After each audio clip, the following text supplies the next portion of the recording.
What's up, y'all? Welcome to this special Halloween edition of 2nd and 15, a Philadelphia Eagles fan podcast presented by Old City Sports Network, the best network for all your Philadelphia sports needs. This is your host, Michael Roscoe, and I hope y'all like my goat costume I got going on. So, here's what we're going to talk about on this 15th episode of Season 2. The Birds get another dominant win on the road versus the Cincinnati Bengals. We'll recap that game, including my positive and negative opinions about it, as well as go over some Eagles news and look into the Week 9 preview of this Sunday's game versus the Jacksonville Jaguars. This episode, the entire 2nd and 15, a Philadelphia Eagles fan podcast, and the Old City Sports Network are sponsored by Righteous Spelling Craft Jerky. Use our promo code OCSN for 15% off your order at righteousfelon.com. We're also brought to you by SeatGeek. Use promo code Old City Sports Network, all one word, for $20 off your first purchase. 2nd and 15 and Old City Sports Network are also brought to you by Decals by Aaron and Warlord Beard Oil. Head on over to warlordbeardoil.com and use promo code OLDSPORTS in all caps for 15% off of your order.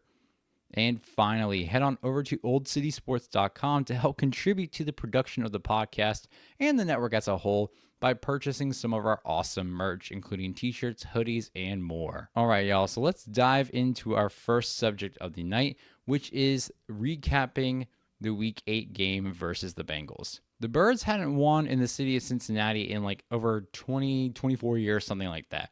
However, that has since been changed. The first quarter of the game, it didn't seem that way, though, after the Bengals were able to convert on multiple third down situations. Bengals quarterback Joe Burrow was able to drive down the field in 17 plays for 70 yards, ending with a Jamar Chase touchdown. After the first quarter, the Eagles would end their first drive in the second quarter at the Cincy 21-yard line on a 4th and 15 with a Jake Elliott field goal to put points on the board. Bengals up 7-3 with just over 9.5 minutes left in the half. After a couple key red zone tackles by Reed Blankenship and a Joe Burrow incomplete pass, the Bengals end up getting a field goal, extending their lead 10-3. The next offensive drives for both the Eagles and the Bengals would end up with no points. However, during a nearly 5-minute drive to close out the half with plays including a 19-yard reception by tight end Grant Calcaterra, an 11-yard reception by Devontae Smith, a 12-yard rush by Jalen Hurts, a 17-yard reception by A.J. Brown, and multiple short yard games from Saquon Barkley, the Birds would find themselves in a 3rd and goal situation at the 1-yard line. The Birds would go for the brotherly shove, which is initially ruled as a no-gain play. However, after further review, the replay showed that Jalen Hurts broke the plane of the end zone with the ball before going down, and the call was reversed, and the Birds end the half after tying it all up at 10.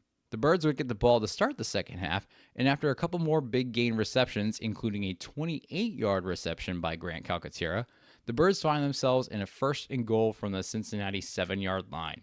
No huddle out of the shotgun, Hurts rushes right and finds himself into the end zone, putting the Birds on top 17-10. The Bengals would end up tying the game, however, with 17 all, with 4 minutes and 19 seconds left in the third quarter after a Chase Brown touchdown. However, the Bengals couldn't get any success after that. Good thing for us Birds. The Birds get the next offensive drive off to a great start with a 23-yard passing catch from Hurts to A.J. Brown. 2 plays later on a 2nd and 8 from the Cincy 45, Jalen Hurts steps back, launches that shit in the air, and finds Devontae Smith for a touchdown. See, I told you on last week's episode he was getting a touchdown, and he got it. Birds are back on top 24-17. Into the fourth quarter, after another Jake Elliott field goal extended the lead to 10, on a 1st and 10 from the Bengals' 46-yard line, Joe Burrow steps back, launches a pass for Jamar Chase, but cornerback Isaiah Rodgers, filling in for an injured Darius Slay, makes a great pass breakup, deflecting it perfectly into the arms of safety C.J. Gardner-Johnson for the interception. This drive would be a good one for Saquon, who puts up 57 total rushing yards on the drive to help set up another brotherly shove touchdown by Jalen Hurts. Birds now on top 34-17.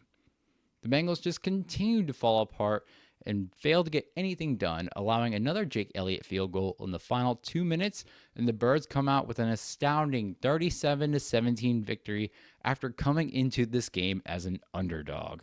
Jalen Hurts would finish 16 for 20 with 236 yards and 1 passing touchdown, as well as 10 carries for 37 yards and 3 rushing touchdowns.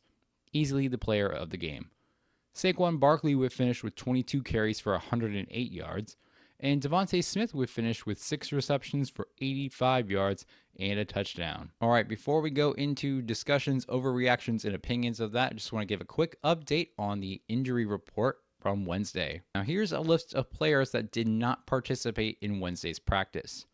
First, we have Jalen Carter dealing with a shoulder injury, Landon Dickerson dealing with a knee injury, Dallas Goedert still dealing with that hamstring injury, and Darius Slay with that groin injury. All did not participate in Wednesday's practice. All right, let's dive into our discussions, opinions, and overreactions, starting with our offense. I finally think this offensive coaching staff, including the head coach, is getting the picture that the running game is a very strong component of this football team. We had nearly double the amount of run plays compared to passing plays, and we were able to put up 161 yards on the ground against Cincy. This is compared to just 58 that the Bengals offense put on our defense. Sure, the average yards per carry across all run plays for us was only 4.1 yards per carry, but that doesn't matter when we're able to put up 3 touchdowns on the ground. Yards don't get you points, touchdowns do. Even though Saquon didn't get into the end zone, this is more of him playing selfless football than it was poor performance, because he certainly did not have a poor performance. Saquon continues to maintain his average of about 108 to 110 yards per game, to which if he isn't scoring directly, he's putting his team in great scoring position nearly every time. The heavy run use tells me that Nick is actually dialing back for once and letting Kellen do the damn thing, and it clearly shows. With the pass game, we were seeing glimpses of that 2022 Jalen Hurts swagger, and he was able to spread the ball out pretty evenly between his wide receiver 1 and 2. Not only that, but he was able to get the tight end more involved, which could be attributed to Kellen Moore / the play calling, but it also could be Jalen getting more comfortable with the tight end connections. Grant Calcaterra had more catches and yards in the past 2 to 3 weeks than I feel like he's had in the previous season. Even with low reception numbers, his yards after catch have been excellent. He's had 3 receptions for 58 yards this week. A couple weeks ago, he had 4 receptions for 67 yards. It's excellent to see our offense having confidence in our tight end 2 to get the ball out to him more often. From an overall offensive standpoint, we've seen a huge burst in it. We have backup linemen excelling, such as Tyler Steen allowing 0 sacks in 82 snaps, as well as Fred Johnson exceeding previous expectations of my own, holding his own. Additionally, you have creativity in the backfield with the inclusion of Ben Van Sumeren in as a fullback. I know that was something I spoke about a little bit last week. And you have Jalen Hurts under center way more often than in the previous 7 weeks. Thomas Mott said it on his show, Hurts being under center allows a lot more creativity in our plays. I feel like I saw Hurts hold onto the ball for smaller durations of time than he did last week or even a couple weeks ago, which is another improvement on this offensive front. Jalen Hurts had a rough few first weeks. I ain't gonna lie, y'all heard me speak about that a lot. In his first 3 weeks, he had 5 total touchdowns and 4 interceptions, along with several lost fumbles. In these past few weeks, He's had 10 total touchdowns with 0 turnovers. With Hurts going under center more, it seems to have bolstered this offense completely, allowing creativity, success, and deviating from routines that have made the offense susceptible to pattern recognition, as well as more confidence in decision making and Jalen Hurts' rushing success. The biggest critique I still have with the offense boils down to our inability to score in the first quarter. Granted, we are currently tied for 10th across the league in total points, but us actually scoring in the first quarter could have made our record 6-1 easily, maybe even 7-0. Okay, last one might be a little bit of a stretch, but whatever. I don't like the fact that it takes 25% of the game for us to adjust and put points on the board. Sure, the ability to put up 28 and 37 points across 3 quarters, it's pretty dope. But imagine what those outcomes would look like if we were able actually to score across all 4 quarters. I'd love for our offense to be able to either make adjustments a lot quicker when things aren't working, or just come out guns blazing and drop points like a motherfucker in the first couple of minutes with the ball. From the defensive perspective, my biggest critique is similar to my offensive one, which is our inability to make adjustments within that first quarter. There are so many third downs that we should have made stops on that the Bengals easily converted on their first scoring drive, and even a 3rd and 22 on another situation. And they were able to do that over the span of 10 minutes with the ball. We give teams a whole quarter thinking that they have a chance to win, only for us to ruin it for them. But as fans, we get heated too when we see motherfuckers like Mike Can't Gritty for Shit Gesicki put up 73 yards. We should not be giving up 73 yards to a mid-tight end. On top of that, we continue to give up yards like crazy to tight ends in general. We gave up 105 yards to tight ends in this game alone. In the previous 6 games, the Birds give up an average of at least 25 yards per game to tight ends. In 2023, the Eagles were 5th in most points allowed by tight ends per game, and this season we're ranked as the 7th worst defense against tight ends so far after 8 weeks. Our biggest deficit right now is our defense against tight ends, and that's something we need to improve on, especially when we have guys in the position like Jake Ferguson, Mark Andrews, Evan Ingram, and Pat Freiermuth coming up in our schedule. Hopefully this improves as Vic Fangio continues to work on the scheme, as well as with our rookie corner Cooper DeJean continuing to get comfortable as an NFL starter. And as he and Reed Blankenship were making a lot of the hits on Gesicki and the other tight ends. And really this week, those 2 points are really only my negative opinions about this defense. Because once the second quarter hit, this defense was on fire. You had the Isaiah Rodgers pass breakup, deflection to a CJ Gardner-Johnson interception, the forced fumble by Zach Bond recovered by Nakobe Dean, the 4th and 1 tackle on Jamar Chase from Cooper DeJean for a turnover on downs, 6 pass deflections from 6 different players, including Nolan Smith, and more solid defensive plays.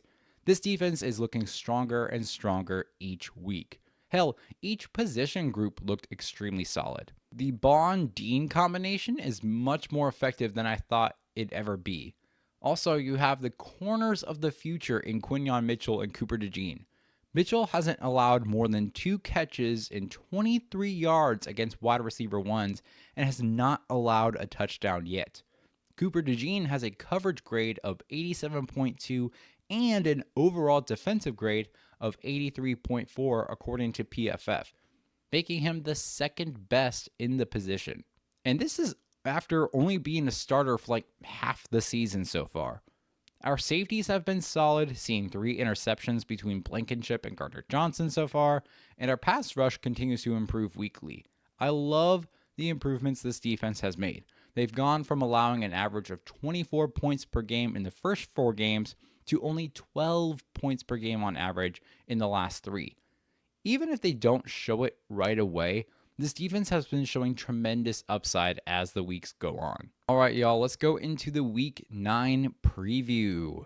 The first of 2 Kelly Green games begins this Sunday as the Eagles will host the Jacksonville Jaguars in a 4:05 p.m. showdown after getting flexed out of the Sunday Night Football primetime slot. The Birds hope to continue their win streak while the Jags are coming off a narrow loss to the Green Bay Packers.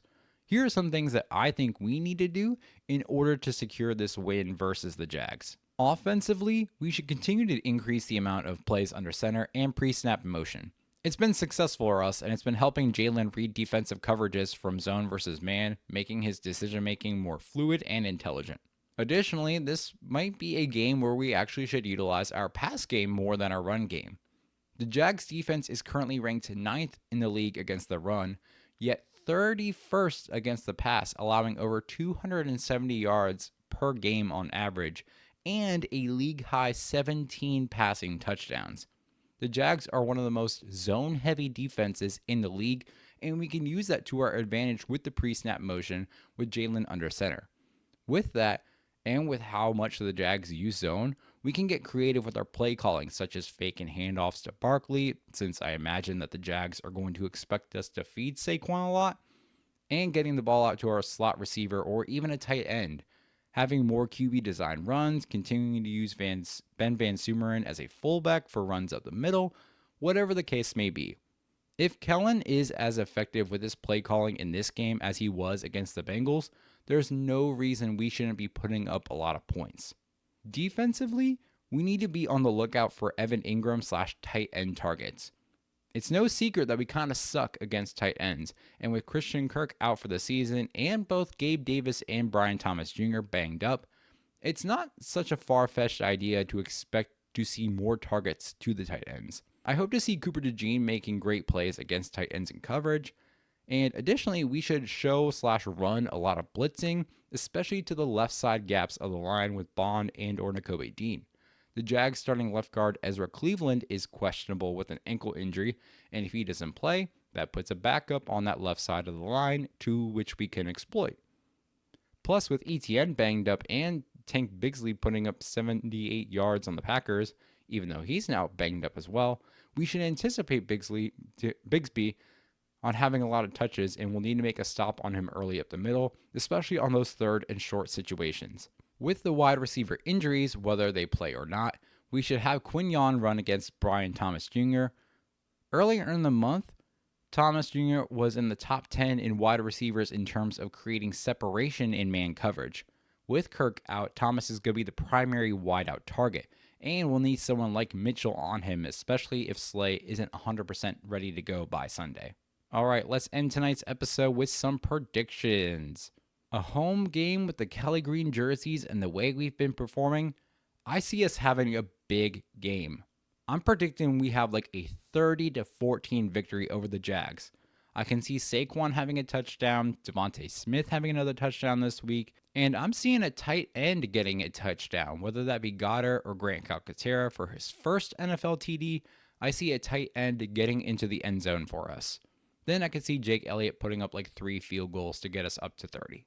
All right, y'all. So that's it for this week's episode. Thank you for joining us. Don't forget to like, subscribe, or follow us on YouTube, X, Instagram, Facebook, and TikTok by searching at 2nd and 15. That's 2ND8ND15, or by the full name 2nd and 15, a Philadelphia Eagles fan podcast. You can also find the audio for each and every single episode releasing Thursday mornings on Spotify, Apple Podcasts, Amazon Music, Player FM, or wherever you get your podcasts. We'll see y'all next week. If you're listening on Halloween, have a safe and happy Halloween. Enjoy today responsibly. Don't forget to stay fly like an eagle, and as always, go Birds!